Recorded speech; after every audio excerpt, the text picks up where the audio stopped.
La simple idea de que pueden volver a repetirse las elecciones en Cataluña son un grito desesperado que demuestra lo que se ha podrido en la política en las cuatro esquinas de este país de países. La política reclama un poquito de grandeza, aún más cuando estás haciendo política en nombre de las ideas y no en nombre de mandamientos bíblicos. Bastante bochorno tenemos ya con la derecha madrileña, que hoy, qué casualidad, vuelve a ser la de la ley Mordaza, después de haber sido en campaña la de la libertad de hacer lo que te salga del orto en las terrazas. Y resulta que ahora se le va a sumar la derecha catalana, que no termina de reconocer que perdió las elecciones en Cataluña y que el gobierno de la Generalitat no les pertenece, para repetir que aquello de Jordi Pujol, que se creía la encarnación de Cataluña y pensaba que tenía derecho también a robarla para él y también de paso para todos sus familiares. El problema es que el envilecimiento de la política abre la espita al todo vale de la extrema derecha. Claro que la Fiscalía ahora ha decidido, después de las elecciones, querellarse contra Rocío Monasterio por un presunto delito de falsedad documental relacionado con la falsificación de un visado del Colegio de Aparejadores. Vamos, hacer trampas para hacer caja. Pero que nadie piense que este más que presunto delito, más todos los demás que han prescrito pero que tienen la misma base inmoral, les va a quitar ni un solo voto a la extrema derecha al revés. Porque el envilecimiento de la política lleva a la mentira de que todos los políticos son iguales y entonces, cuando todos los políticos son iguales, votas al que piensas que te autoriza a ser tan canalla como el más canalla. Y claro, nada hay más canalla que la extrema derecha, porque no tienen principios, más que su inabarcable cara dura. Franco robó, Mussolini robó, Pinochet robó, esgrimen la patria para llevárselo. Y se equivocan los filósofos, que dicen que es que tienen otros valores y que hay que respetarlos. Es que es mentira. Solo tienen intereses, y unos intereses ajenos al acuerdo colectivo que nos hemos dado y que en el caso de España está en la Constitución. Y todo lo demás es una fachada para enmascarar una justificación de su falta de empatía. Sus valores son una excusa que ni siquiera se la creen. Por eso es tan importante volver a hablar de la verdad y no pensar que la verdad es algo que se vota. No, la verdad se razona. En Cataluña hay otras posibilidades de gobierno que cumplen el mandato de la democracia, articular la mejor forma de gobierno para las mayorías, con consentimiento de la ciudadanía y siempre con respeto a las minorías. Es tiempo de que las izquierdas en Cataluña lleguen a un acuerdo, porque no hay que darle herramientas al fascismo para que siga encontrando argumentos para imponer la antipolítica. Un poquito de seni, bienvenidos a la frontera, desobedientes.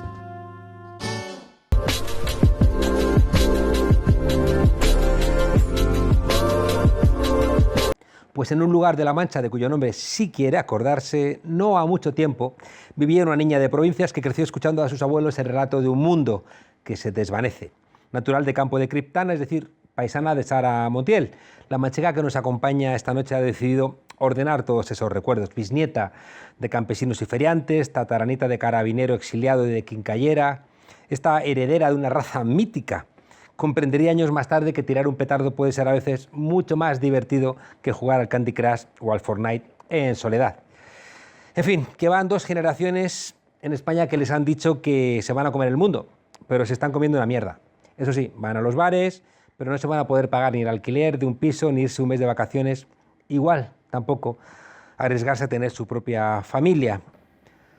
Ana, Iris, buenas noches por acompañarnos. Buenas noches y gracias por acompañarnos. Muchísimas gracias por invitarme. Oye, en Cinema Paradiso el protagonista se va del pueblo, tarda 20 años en regresar y tú en cambio dices que casi la única realidad que defiendes es la del pueblo, la de la familia y la de la costumbre. Sí, yo digo literalmente que si lo que me gustaba era escribir sobre la familia y la costumbre, igual lo que no me gustaba no era escribir, ¿no? Que siempre había perseguido ese sueño que yo creo que le vendieron a mi generación, que era el de persigue, la profesión siempre es algo vocacional, ¿no? Y tienes que perseguirlo. Yo creo que sí, yo también me alejé del pueblo, ¿no? Yo creo que lo que cuento es un camino de ida y vuelta. Yo tampoco me fui tan lejos, ¿no? como para no volver, volvía cada fin de semana, ahí está la Renfe y está el regional, entonces siempre he estado en contacto con esa realidad, pero durante un tiempo la repudié, como tantos chavales de mi generación, ¿no? A los que se nos vendió que los pueblos eran lugares de barbarie prácticamente y que el progreso solo era posible en las ciudades, los pueblos era de donde teníamos que huir, también por las condiciones materiales, obviamente, no solo porque fuesen lugares de barbarie con costumbres atrasadas, ¿no? Donde uno no podía tintarse el pelo de colores, sino porque no había otra opción. Y, joder, cumplen los 30 y dices, hostia, es que el que se quedó allí y estudió un grado medio, tiene 2 hijos, tiene un hijo, se está medio pagando una hipoteca, mal que bien tampoco, y yo estoy compartiendo piso en Malasaña como estaba yo, ¿no? Pagando lo mismo que paga él de hipoteca y con trabajos a salto de mata, ¿no? Como tú dices, con iPhone y Netflix, pero pobre. Exactamente, ¿no? Somos pobres. Yo creo que la clase media aspiracional, ¿no? de la que habla Bernabé, es más posible en las ciudades, también es posible en los PAUs, ¿no? Y también es posible en los pueblos, sobre todo en aquellos pueblos en los que, de los 2000, en los que España iba bien, ¿no? Del ladrillazo, etcétera. Pero creo que es más posible en las ciudades donde uno puede tener la vida que ve en la serie de HBO. Casi le estás diciendo a tu generación, oye, gilipollas, volveos al pueblo. Yo creo que no es algo que le sirva a todo el mundo. Mira, viendo El Señor de los Anillos, que yo no lo había visto por la misma cuestión, por elitista. Yo estudiaba comunicación audiovisual. Entonces, claro, yo flipaba con el cine de Bergman, de Godard, y decía El Señor de los Anillos. Antonioni. Ah, claro, Uf. El Señor de los Anillos, esto es una basura para los normies, ¿no? Y luego de mayor te pones a ver y ves todos los prejuicios que tienes, como, pues también, ¿no? Como persona de clase obrera que llega con un capital cultural bajo y quiere elevarlo a costa del elitismo cultural prácticamente. Y hay algo muy bonito en El Señor de los Anillos, que es que el destino propio de un hobbit no es el destino propio de un hombre y no es el destino propio de un mago, ¿no? Entonces, yo soy una hobbit, yo en la ciudad pues probablemente no pueda ser feliz, pero sí que hay mucha gente que podrá serlo y encontrar su sitio, no con estos precios, de los alquileres obviamente, ¿no? Y no pudiendo llevar a cabo su vida, pero no receto algo que sea válido para todo el mundo, no estoy llamando masivamente a repoblar España, que ojalá, pero es algo que me sirve a mí como hobbit. Hay un elemento ahí en el libro, es como tú dices, en un viaje de ida y vuelta, pero que no sé si puede tener cierta trampa. Siempre con los Jiménez Los Santos y demás, que fueron estúpidos comunistas de jóvenes y ahora son estúpidos anticomunistas de mayores, lo cual indica que su única coherencia histórica es haber sido estúpidos, ¿no? Entonces, claro, de repente, no sé si vives en el pueblo con una ensoñación, luego vives en la ciudad con otra ensoñación, y te regresas al pueblo otra vez, pero con la misma ensoñación. Porque es verdad que los pueblos no son tan maravillosos objetivamente. Es decir, que es verdad que en el pueblo, bueno, pues las abuelas, cuando se murió el abuelo, se tuvieron que poner de negro y cuidado con no hacerlo, ¿no? Porque entonces te masacraban porque eras sospechosa de no haber querido lo suficiente a tu marido, o tener opciones sexuales diferentes, o incluso el peso, ¿no? de tu condición de clase, de tu condición laboral, ¿no? Entonces yo no sé si ese regreso al modovariano que haces, ¿no? A esa Mancha que también es mítica, no sé si tiene un poco de cinematográfica, pero que tampoco es muy real. Pero yo creo que retrato de manera realista que el pueblo no es una Arcadia feliz, y a mí cuando esta progresión urbanita que quiere volver a los pueblos a poner cooperativas de tomates ecológicos, cuando el tomate de José, el vecino de mi abuelo, ya es ecológico de por sí, no me hace mucha gracia. Yo creo, y siempre digo, que de nada sirve volver con nuestras lógicas civilizadoras al pueblo, como bárbaros que se han largado para volver con estas lógicas. Y sí que creo que hablo del pueblo con mucha crudeza. Joder, yo hablo de que con 5 años yo sabía cuánto le medía el miembro al tonto del pueblo y dónde estaba el puticlub, y que los perros iban sueltos por la calle, ¿no? Y yo creo que hace 20, 15 años, 30, cometíamos la falacia, ¿no? De juzgar a las ciudades como el único lugar, una Arcadia feliz, y ahora estamos cometiendo ese error contrario en el que probablemente yo caiga. Tampoco es que yo viva en Asturias, que vivo en Aranjuez, en un pueblo de 2 habitantes de Asturias, vivo en Aranjuez.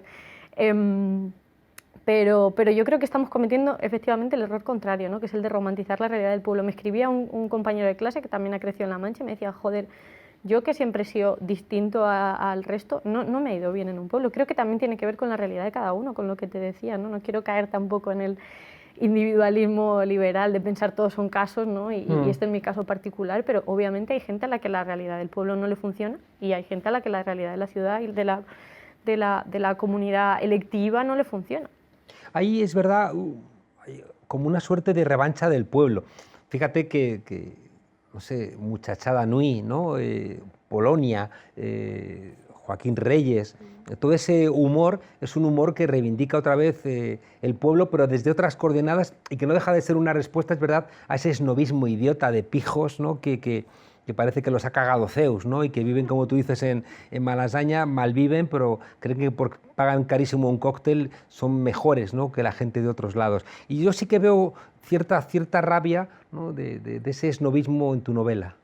Yo creo que esto tiene mucho que ver, has metido ahí Polonia, pero yo lo pienso con el humor manchego, desde Joaquín Reyes, que lo has mencionado, hasta José Luis Cuerda, ¿no? El humor que hacen los manchegos, si pensamos en José Luis Cuerda en Amanece que no es poco, poniendo a Faulkner en boca de un campesino, el humor manchego se basa mucho en la mezcla de la alta y la baja cultura. Cervantes en el Quijote, que es lo que hace, contraponer a Sancho con Quijote, a ese hidalgo de Adarga Antigua, ¿no?, con un gordito de linaje campesino. El mito fundacional de La Mancha es el Quijote, y yo creo que todos los humoristas son continuadores en cierto modo de eso. Joaquín Reyes pone el lenguaje, ¿no?, y los modismos de mi abuelo en boca de Lars von Trier o en Celebrities, y yo creo que esa mezcla de alta y baja cultura sí es un poco revancha, pero es una revancha que tiene que ver con lo regional, ¿no?, con esa alfombra de esparto infinita en la que nos han dicho que éramos unos paletos y nosotros ni nos da rabia, ¿no?, nos reímos de ello. Yo creo que es algo que va un poco en el ser manchego. Yo creo que mi mayor logro en la política es que me hayan imitado José Mota y Joaquín Reyes, ¿no? Dije, ya, cuando ya ha pasado esto, yo creo que ya... ¿Y quién te gustó más? Pues los dos me gustan mucho, además les tengo mucho cariño y mucho respeto. Creo que eso es una inteligencia Total. de ida y vuelta, ¿no?, que es un poco lo que sí que veo en tu novela. Veo también algo, fíjate, que quiero preguntarte ahora, porque claro, has despertado una suerte de pasión en los nostálgicos de cine de barrio, de la derecha, ¿no?, que ven una caspa en el libro que no es tal, ¿no? Yo creo que leen el libro y se les llena los hombros, ¿no?, de esa caspa blanca roñosa. Sin embargo, en tu libro hay un compromiso de clase muy fuerte, ¿no? O sea, hay una reivindicación de tus abuelos que iban de feria en feria, ¿no?, y que criaron a sus hijas, como tú dices, sin tener ni mierda en las tripas, ¿no? Es decir, esa reivindicación de clase es muy potente, ¿no? Y yo creo que es una interpelación no tanto a la derecha, que ya digo que quiere ver una suerte de Arcadia inmovilista llena de señoritos y de oligarcas y de caciques, sino que debería interpelar a una izquierda que, creo que dices bien, no termina de enterarse de lo que es este país. Yo no creo tanto que se les llene de caspa la chaqueta, sino que hay una izquierda, igual que hay una izquierda huérfana, considero que hay una derecha huérfana, que es una derecha conservadora, ¿no?, y que se ve inmersa en ofertas liberales a las que votar, ¿no?, y que no hablan de lo que ellos valoran, creo que tiene que ver un poco con eso, ¿no?, con no verse representadas culturalmente también, con que la mayoría de novelas que salen no hablen de lo que ellos conocen, ¿no? Yo siempre digo también que la opinión pública y la publicada cada vez han estado más lejos, y más que la derecha creo que tiene que ver con gente corriente, escribiendo cosas corrientes como he escrito yo, y ahí entra también el orgullo de clase. Yo durante mucho tiempo, y aunque crecí en una familia comunista donde obviamente la clase era el centro de todo, me preguntaba, ¿pero por qué voy a estar yo orgullosa de algo que no he elegido, ¿no?, si me ha tocado nacer aquí? Igual que muchas veces nos lo preguntamos de la familia, ¿no?, en este mundo líquido y liberal en el que vivimos, en el que la autodeterminación y lo que yo construya parece que es lo único que importa, la meritocracia, cualquier cosa que tenga que ver, pues todo lo no electivo parece que pasa a un segundo plano, ya sea la clase o la familia. Y llega un punto donde digo, coño, ¿cómo no vas a estar orgullosa de la familia que te ha tocado? ¿Cómo no vas a estar orgullosa de tu abuelo que ha sacado adelante a 10 hijos arando y yéndose a Alemania? ¿Cómo no vas a estar orgullosa de tus abuelos feriantes, ¿no? Casi de luchar con las desavenencias que implica pertenecer a esa clase más que de esa clase en sí, y de las gestas que lleva a cabo esa clase día a día.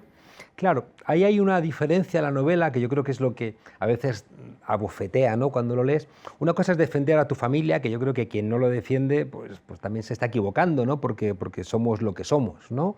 Y es verdad que a veces cuando somos más jóvenes queremos romper porque queremos inventarnos otra cosa. Yo me fui de casa muy joven, ¿no?, peleando, tarifando con mi padre y también con mi madre manchega, aunque menos, ¿no? Las madres siempre como que se subordinaban, ¿no? Pero una cosa, ya digo, es reivindicar tu familia, y otra cosa es reivindicar el modelo de familia que implica eso, porque eso no es bonito. Es decir, que una mujer tuviera que criar a los hijos que le mandara el Señor, sacrificando su vida, sin poder pensar una vida alternativa, con el marido exiliado, y encima a lo mejor con la conciencia en el pueblo de que su padre era un criminal porque había defendido la República, no es bonito, no es amable. Fíjate que yo también me he dado cuenta, murió mi abuela y en parte gracias a eso escribí el libro, ¿no? O sea, es muy duro, pero la muerte nos acerca a realidades que muchas veces no habríamos transitado de otra manera. Me doy cuenta del paso del tiempo, ¿no? Me dice mi padre, te has quedado sin abuelas. Y también me doy cuenta, escuchando una entrevista que le hace mi hermano a mi abuela, justo antes de morir, para un fanzine que hacemos con una asociación del pueblo que se llama Las Violeteras, porque Sarita Montiel también es de Campo de Cristana, de la condescendencia tremenda con la que yo he mirado a mi abuela durante mucho tiempo, precisamente por esto, por decir, joder, no llevó la vida que quiso, sí llevó la vida que quiso. Y el otro día también le reprochaba a mi padre y a mi abuelo, tú no has dado un biberón en tu vida. Y decía mi abuelo, pero ¿cuándo iba a dar un biberón en mi vida? Y estaba 15 horas arando al sol. Y creo que hubo más de elección en la vida de mi abuela de lo que pensamos. Creo que juzgarlas desde el punto de vista, desde el presente, ¿no? Pensando en la familia nuclear, el padre, la madre, el Thermomix, que no trabajaban. Mi abuela trabajaba, iba al campo. Y lo que pasa que, claro, no pudo realizarse a través del trabajo, que es lo que nos han dicho las mujeres de mi edad, ¿no? El paradigma de sexo en Nueva York, de tienes que realizarte a través de tu trabajo. Y me da un poco de pena, claro que era feo, que mi abuelo era el hijo del exiliado, ¿no? Le persiguiesen políticamente, y claro que era muy duro, ¿no? Que ella se quedase y que siempre se viese a mi abuelo como el héroe, ¿no? El que se marchaba a Alemania era el héroe y la que se quedó con 8 hijos fue mi abuela. Pero creo que los dos hicieron lo que pudieron y que mirarlo con ojos de presente hace más mal que bien, y sobre todo me da mucha pena esa condescendencia con la que la miré en los últimos años de su vida. Claro, ahí lo que acabas de decir creo que es uno de los grandes logros de la novela, y por eso llevas 6 ediciones, ¿no? Y es reconocer en nuestros mayores que hicieron lo que pudieron, no juzgarlos moralmente, pero sí que hay una mirada política de cuál es la libertad que tuvieron. Y hoy, por ejemplo, las mujeres tenéis más libertad. Lo que pasa es que es verdad que esa libertad no se acomoda para generar también un bienestar que se os está hurtando, porque además tu generación se ha chupado ya 2 crisis, ¿no? La crisis de 2008 y ahora la crisis de la COVID-19, que se va a utilizar y seguir insistiendo en el elemento de crisis. Pero sí que es verdad que tú tienes más libertad, aunque esa libertad también dé más miedo. Yo pienso que tengo otros imperativos, que a mí me chirría mucho hablar de libertad siempre, ¿no? Porque es algo con lo que tengo mucho conflicto, también por provenir de una familia en la que la libertad no es posible sin igualdad. Entonces yo creo que tengo otros imperativos, que también tengo casi el imperativo material de trabajar, que antes, ¿no? Hoy salía en la noticia en El Mundo, ¿no? Los jóvenes españoles cobramos el 50% menos que en los 80, que es tremendo. Sí, claro. Entonces yo creo que simplemente tengo otros imperativos, tanto materiales como morales, ojo, porque también Carolina del Olmo, en Dónde está mi tribu, que es un libro maravilloso sobre la familia, ¿no? y el paso de la familia como tribu, la familia extensa, la familia nuclear, y cómo muchos de nuestros pensamientos provienen de esa pérdida, habla de cómo la maternidad actualmente muchas veces está estigmatizada, porque parece que estás renunciando a tu vía de realización y de emancipación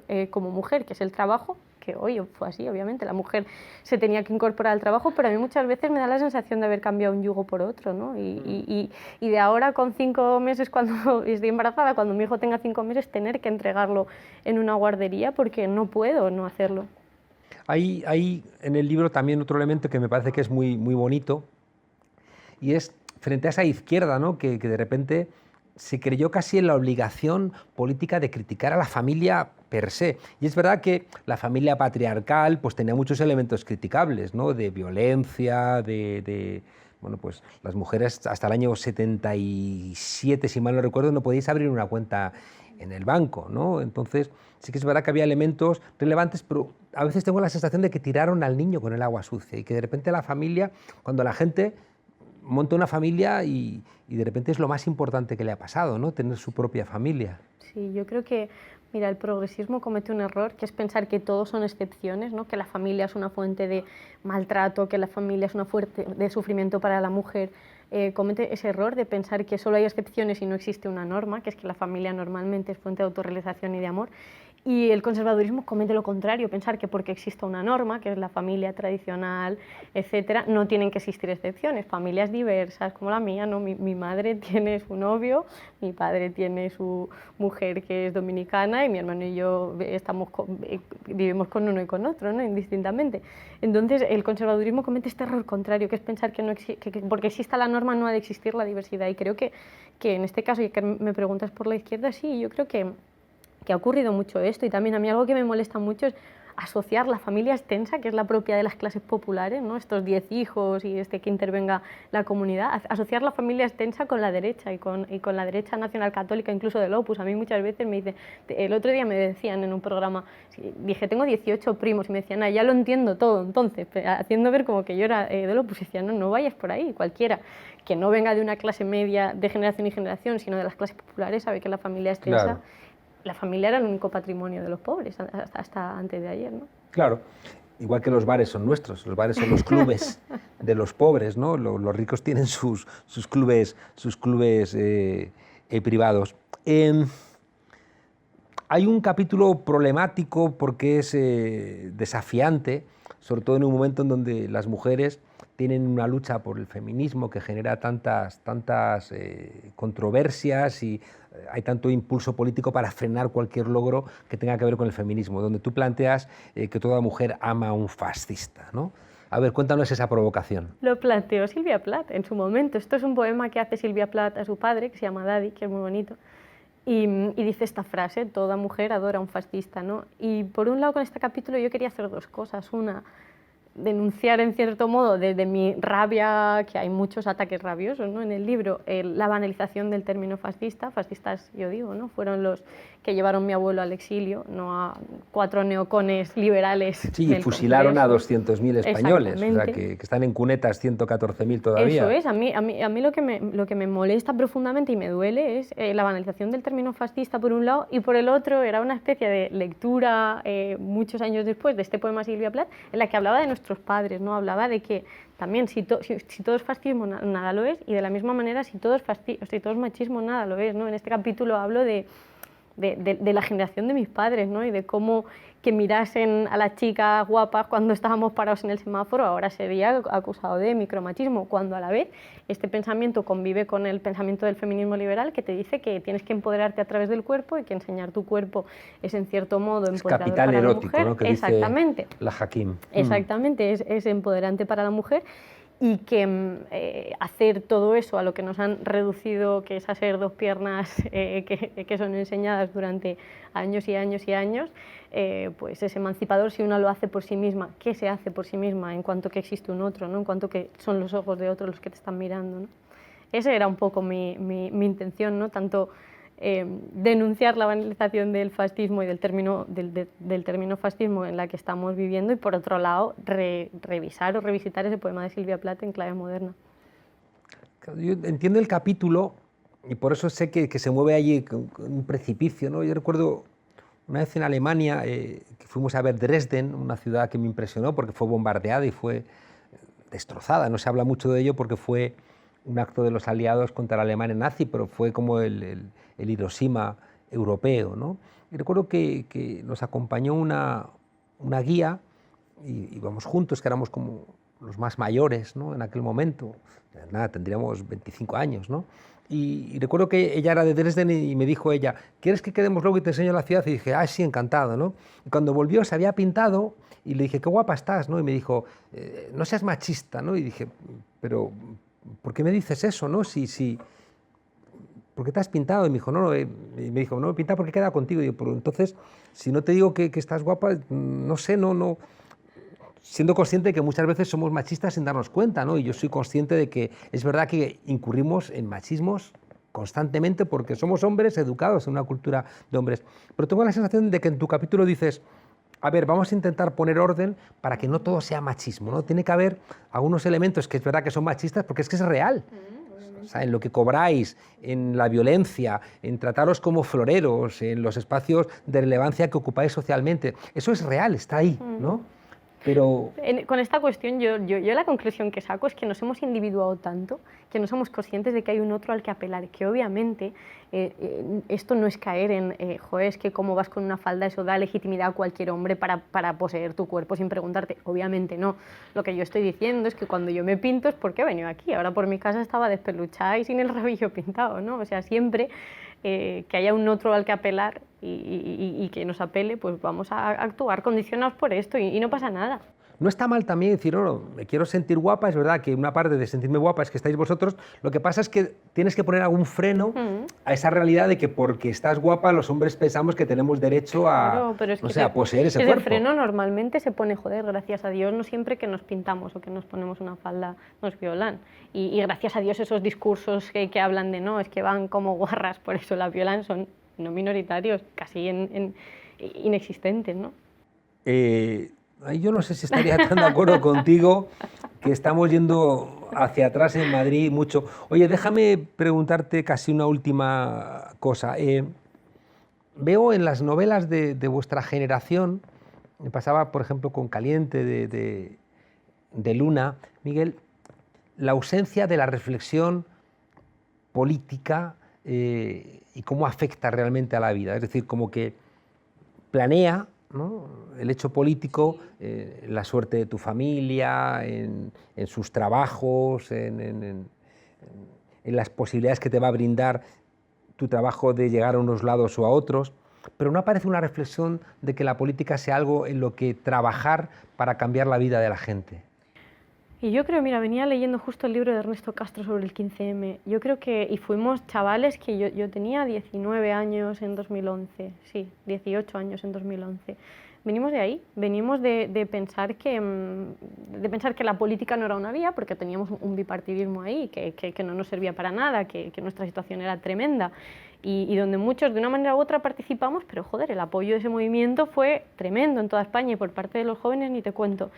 Y yo creo que 10 años después estamos igual, estamos con un bipartidismo de bloques que nos hace ver que la política realmente que no está en nuestras vidas, porque yo creo que tanto Luna con Caliente, donde habla de la politización precisamente del amor, como yo, que lo que estoy haciendo muchas veces es un ataque contra el liberalismo, tanto en su vertiente económica como antropológica, lo que hacemos es hablar de una política que subyace a nuestras propias vidas, pero porque en la política institucional yo creo que seguimos sin creer. Y yo creo, o sea, 10 años después de aquello, justo venía en el tren leyendo esto, ¿no? Y Ernesto Castro hablaba de esto, nada nuevo bajo el sol. Entonces, yo creo que tiene que ver con eso. No hablamos de la política institucional, pero sí hablamos de política, creo que incluso demasiado.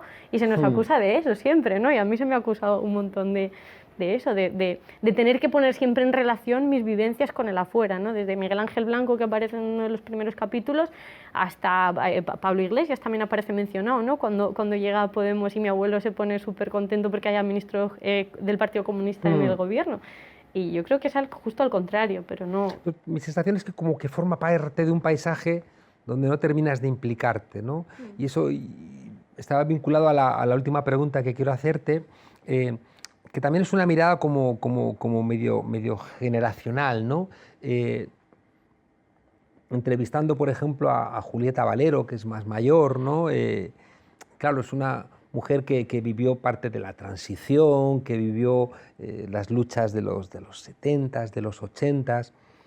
Se sale un poco de esa literatura de la experiencia, donde parece que como prácticamente esta pregunta se le ha hecho a todas las mujeres y hombres artistas que han pasado por este programa, porque siempre me genera un poco la sensación de que, a ver, que parece que lo más importante que te ha pasado es que has follado mal, que te ha dejado tu pareja, y todo lo demás son como atrecho, ¿no? Sí. de esta sensación que tienes de que se te parte el corazón porque el amor doliente te atenaza. Yo creo que, y esto sí que es algo de mi generación y de mi generación como generación literaria, la autoficción, ¿no? El tener que partir siempre de la propia experiencia y el ser capaces de imaginar otros mundos. Y eso también tiene mucho de político, yo creo, tiene que ver con el no ver nada más en el horizonte y no ver una utopía hacia la que ir, ¿no?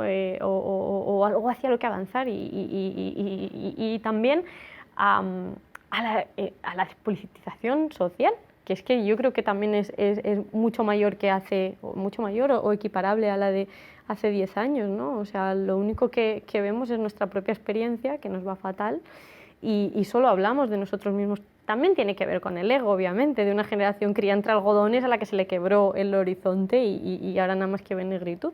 Yo creo que muchos... Negritud y ganas de ser influencer y vivir en Andorra.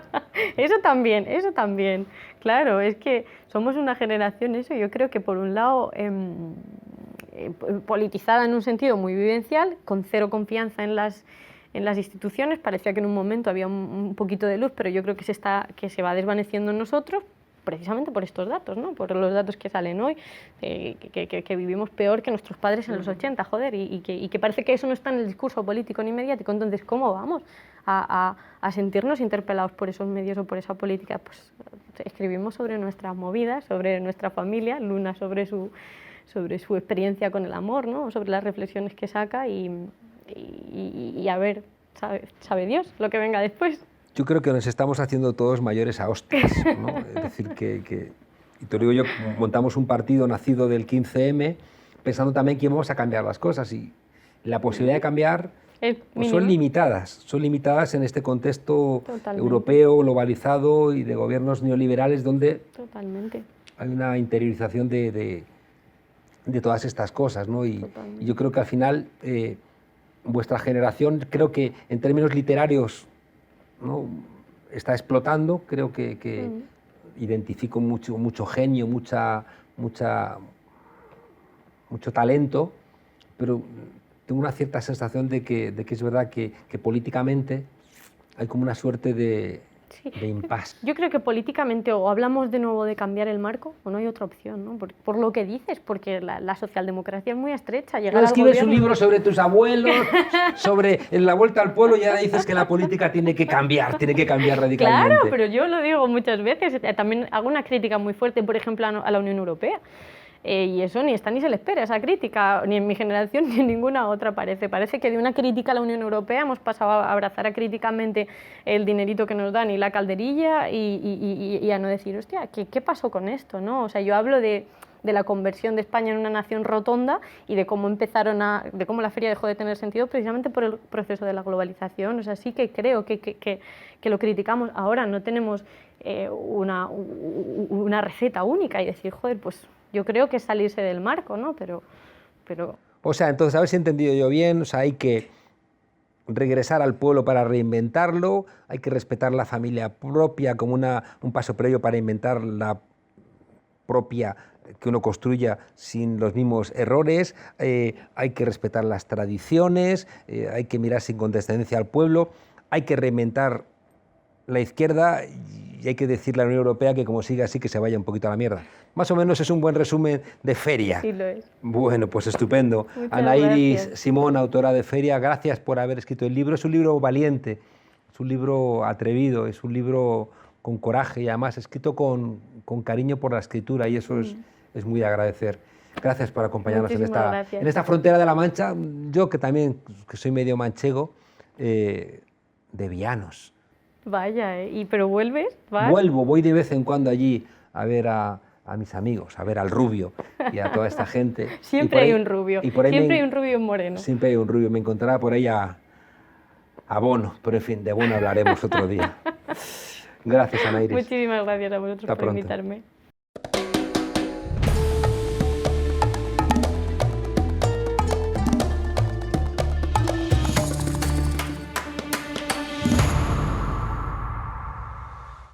Las olas de protestas que empezaron en Colombia el pasado 28 de abril se han convertido en un tsunami con consecuencias terribles para el pueblo colombiano y la intransigencia del gobierno de Iván Duque, respaldado al parecer por la comunidad internacional, no nos permite una mirada optimista al respecto.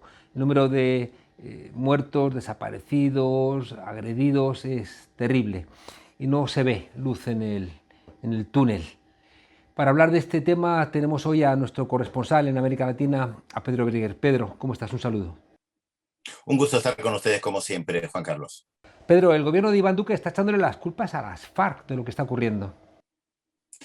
Sí, busca tirar la pelota afuera, como se dice en el lenguaje futbolístico, en vez de buscar las causas de la protesta, las razones de la protesta, dice que están organizadas por la FARC, por Venezuela, que es un clásico, ¿no? No mirar los problemas profundos que tiene el país, reprimir, pensar que con la represión esto va a desgastar al movimiento de protesta, un movimiento de protesta difícil que se mantenga, Juan Carlos, durante tanto tiempo con una intensidad que le permita torcerle el rumbo al gobierno, lo lograron el 28 de abril con el paro, el gobierno tuvo que dar un paso atrás y retiró la reforma tributaria, pero me parece que apuesta al desgaste, que la gente se canse, que quiera volver a una vida más normal a pesar de la pandemia, entonces combina represión y negociación con algunos sectores. Me ha llamado la atención que desde la extrema derecha española también se ha mandado aliento, ¿no?, al gobierno de Duque, señalando que esto es una conspiración castro-chavista apoyada con delincuentes como Baltasar Garzón y cómplices como Zapatero, ha dicho Santiago Abascal de la extrema derecha española. No me extraña porque el juez Baltasar Garzón le mandó una carta muy sentida, personal, directamente al presidente de Colombia, Iván Duque, que publicamos justamente también en Nodal, y que remite a lo que yo señalaba antes, a no reconocer que hay problemas muy profundos. Colombia sigue siendo el principal exportador de cocaína del mundo. Esto quiere decir que hay miles y miles de hectáreas donde se cultiva coca y hace décadas que se le promete a quienes cultivan coca que va a haber una sustitución de cultivos para que no se dediquen más al cultivo de la coca y después la producción de cocaína. Le van a llevar a la producción de frutos, de café, de flores. Recordemos que Colombia es un exportador importante de café, de algunos frutos y de flores, pero no terminan haciéndolo. Todo eso termina fracasando y muchos campesinos siguen dedicándose al cultivo de la coca porque es rentable, porque pueden sobrevivir, aunque siempre hay que diferenciar coca de cocaína. Son los pequeños campesinos que cultivan la coca, son narcotraficantes que se dedican a la producción y exportación de cocaína. El hecho de que Colombia, Juan Carlos, siga siendo el principal productor de cocaína del mundo, te marca el fracaso de los gobiernos. Claro, se ha señalado el tema de la subida tributaria, sobre todo a los sectores populares, pero el problema es más de fondo, ¿no? Sí, por supuesto, por eso surgieron mucho más reclamos, entre otros la represión. Esto es un detalle que habría que remarcar, Juan Carlos. En Colombia ya ha habido más de 35 masacres este año. Nos enteramos en la prensa española o latinoamericana de cualquier masacre que hay en un centro comercial en los Estados Unidos, en Miami, en Utah, en Iowa, donde sea. Y no nos enteramos de las masacres de Colombia, invisibilizadas, los asesinatos a dirigentes sociales, invisibilizados, asesinatos a defensores de los derechos humanos, invisibilizados, y un proceso de paz que, recordemos, se firmó, Juan Carlos, en el año 2016, y que el actual presidente Iván Duque estuvo en contra. Fue uno de los que encabezó la campaña en contra de los acuerdos de paz. Acuerdo de paz que la gente necesita por décadas de violencia. A veces es difícil comprender esto, pero Colombia tuvo una guerra civil en 1948 que dejó más de 200.000 personas muertas a raíz de la guerra civil entre liberales y conservadores. Después hubo movimientos guerrilleros, narcotráfico, paramilitares. Hay una violencia terrible en Colombia. La gente está cansada, quiere paz y el gobierno no se lo da. En el diálogo que ha señalado que ha puesto en marcha Iván Duque, ¿tiene visos de realidad o se trata simplemente de una cortina de humo? Yo creo que hay una combinación. Por un lado, una cortina de humo al interpelar y hablar con aquellos que no son parte de la protesta. El sistema político, los partidos políticos, el poder judicial, algunos sectores mediáticos, y también convocar a algunos de los dirigentes importantes del paro nacional que se lanzó el 28 de abril. Hubo reuniones, no hay acuerdo con la gente que lidera el paro nacional, porque efectivamente, como señalabas, esto va más allá de la reforma tributaria. Hay un sistema de salud privatizado, hay una desigualdad muy profunda en Colombia, hay miles de personas que viven, millones, perdón, en la extrema pobreza, y la gente que quiere negociar esto. Y obviamente un gobierno neoliberal no va a cambiar sus posturas de lo que viene haciendo durante tanto tiempo. Recordemos, Juan Carlos, el gobierno de Duque es un gobierno de derecha. El gobierno de Santos que estuvo antes, aunque firmó la paz, un gobierno de derecha. Antes Uribe, antes Pastrana. O sea, llevamos décadas de gobiernos de derecha que han fracasado. No han logrado colocar a Colombia en un lugar de un país efectivamente con un buen nivel de vida. En esa dirección, hemos visto que en Chile hubo un levantamiento popular que desbordó a los partidos tradicionales. ¿Qué están diciendo los partidos políticos colombianos ante esta explosión popular en Colombia? Creo que hay una diferencia. En Chile, en octubre de 2019, hubo un rechazo, yo te diría casi mayoritario, a todos los partidos políticos. En el caso de Colombia, la diferencia es que en las últimas elecciones hubo una segunda vuelta electoral entre Iván Duque, el actual presidente, y Gustavo Petro, que representa a los sectores progresistas en Colombia, que aparece como una alternativa política que en octubre de 2019 no aparecía en Chile. Esto es real, no aparecía. Aunque me parece también que hoy los partidos políticos están desbordados en Colombia, que quienes van liderando los cortes de ruta, las protestas en las diferentes ciudades, tampoco se sienten tan representadas por los partidos políticos, pero hay que ver cómo se desarrolla. La otra gran diferencia es que en principio el año que viene hay elecciones en Colombia, por lo tanto todo se da en el marco de una campaña electoral que ya comenzó. La tercera gran diferencia, y esto es tal vez lo más preocupante, Juan Carlos, es que Colombia, como dijimos antes, es una sociedad extremadamente violenta, a diferencia de la chilena. Por lo tanto, el recurso de las armas está mucho más disponible. Hubo guerrillas, hay todavía sectores guerrilleros minoritarios, pero existen, hay militares, hay paramilitares, hay narcotráficos, hay muchas armas circulando y el riesgo de una guerra civil me parece que existe. Guerra civil, ¿eh? Eso son palabras mayores, porque es verdad, como tú dices, que con tantas armas eso puede ser una matazón interminable. Sí, recordemos que hasta ahora documentadas se sabe de cerca de entre 40 y 50 personas que fueron asesinados en el marco de las protestas y hay cientos de personas desaparecidas. No se sabe exactamente qué pasó con ellas, si fueron asesinadas o no, si están, pero es un tema para tomar en cuenta. Sé que uso una expresión dura y complicada. No digo que vaya a haber una guerra civil, Juan Carlos. Digo, hay elementos, si continúa la protesta de esta manera, que puedan llevar a ese desenlace. Pero también está lo electoral. No nos olvidemos que yo también lo marcaba antes. Hay un panorama electoral que también se podría descomprimir adelantando las elecciones. Pero tampoco nos adelantemos nosotros a lo que va pasando, que no sabemos. ¿Cómo llama la atención las admoniciones amables de Naciones Unidas llamando a la calma, que contrastan, ¿no?, con otros conflictos en otras regiones también latinoamericanas donde Naciones Unidas, bueno, pues ha invitado incluso casi a bloqueos, ¿no?, o por lo menos ha permitido que se den bloqueos?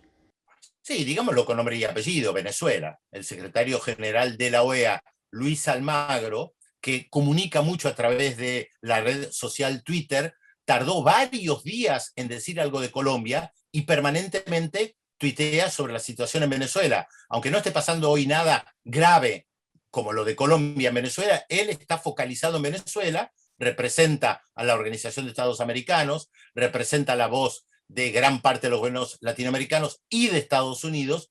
Por lo tanto, no es casual que esto suceda, aunque nosotros en el programa tenemos que recalcarlo, Juan Carlos, no es la primera vez que hablamos de Colombia. En fin, Pedro Bregue, nuestro corresponsal en América Latina en un momento complicado. Hoy, antes de que te marches, está Alberto Fernández, el presidente argentino, de gira por Europa. Hoy mismo se reúne con el presidente Sánchez y con el rey de España, con Felipe VI.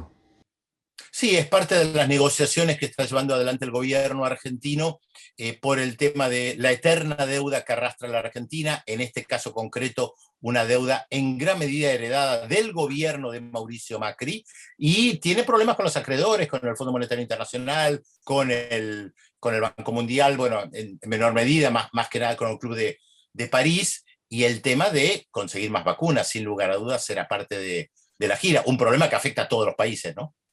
Ojalá sea fructífera y que realmente esa relación entre países hermanos se concrete en que los hermanos se ayuden. Gracias, Pedro, y un abrazo desde Madrid. Un abrazo grande para ustedes.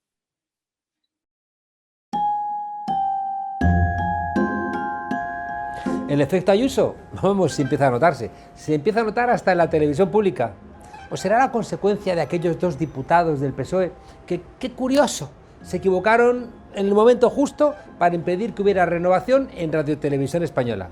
Porque claro, si lo de Ayuso viene del tamallazo, lo de la televisión pública tiene que venir de aquella trampa de filibusterismo parlamentario que urdió el PSOE para impedir la renovación de una televisión a la que quería cómplice en las elecciones. Así que la Comisión Mixta de Radio Televisión Española aprobó el lunes una proposición no de ley del Partido Popular, para que vuelvan las retransmisiones taurinas a la televisión pública. Lo más sangrante, si puede haber algo aún más sangrante que las corridas de toros, es que esta iniciativa salió adelante gracias a la abstención del Partido Socialista Obrero Español. Un partido de izquierdas, que va de progresista, votando resulta al final a favor de algo tan anacrónico como ver a un franquista o a un demócrata torturando a un animal.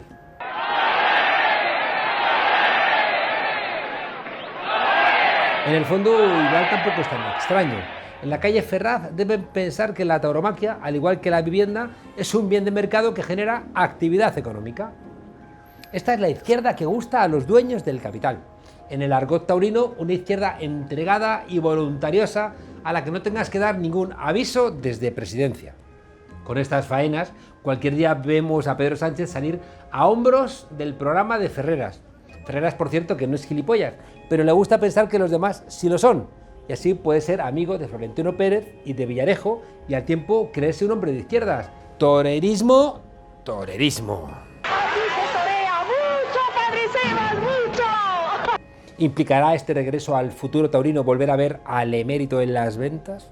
¿Tendremos otra vez imágenes lascivas, no sé, donde aparezcan Carlos Herrera, Salvador Sostres, Arcadi Espada y el ectoplasma de Esperanza Aguirre, de Díaz Ayuso y de Ana Botella en el tendido 9, todos con un puraco en la boca? Es posible. En interés de España, el PSOE es capaz de eso y de mucho más. ¡Qué bonito! ¿Os imagináis al niño de Abu Dhabi toreando de nuevo a los españoles? En realidad, monarquía y tauromaquia es que van de la mano desde que Fernando VII, el rey más hijueputa de nuestra historia, volvió a permitir las corridas de toros al tiempo, qué curioso, que restablecía el Tribunal de la Inquisición y cerraba las universidades. Todo, si es que todo va en el mismo kit. Es esa España negra que vuelve a despertar envalentonada por los resultados del 4 de mayo en Madrid. Gracias al PSOE volvemos a tener toros en televisión española. Bueno, y gracias al PP, a Vox y a Ciudadanos, aunque con eso ya contábamos, porque esta gente cree que torturar animales en el siglo XXI es cultura y el único museo que visitan es el del jamón. Mal hace la izquierda, riéndole las gracias a la derecha. Y gracias a Más Madrid, Ana Botella tendrá además medallita del ayuntamiento, acompañada inconsistentemente de Manuela Carmena, que ya tiene edad como para escoger mejor sus compañías. Porque la lectura que hace la derecha es que estos son los mansos con los que tiene que apostar el IBEX 35. En cambio hay otra izquierda que es la que va a salir por la puerta grande en los grandes medios, tirados por mulillas y desorejados, pero por la puerta grande. La política convertida en tauromaquia no augura un final feliz. La tauromaquia convertida en símbolo político de esa vieja España que vuelve a amanecer da susto. Cualquier toro bravo de izquierdas estaría aterrorizado. Que Dios reparta suerte, aunque algunos prefiramos las cornás que da el hambre en vez de las cornás que da la derecha. Hasta mañana, desobedientes.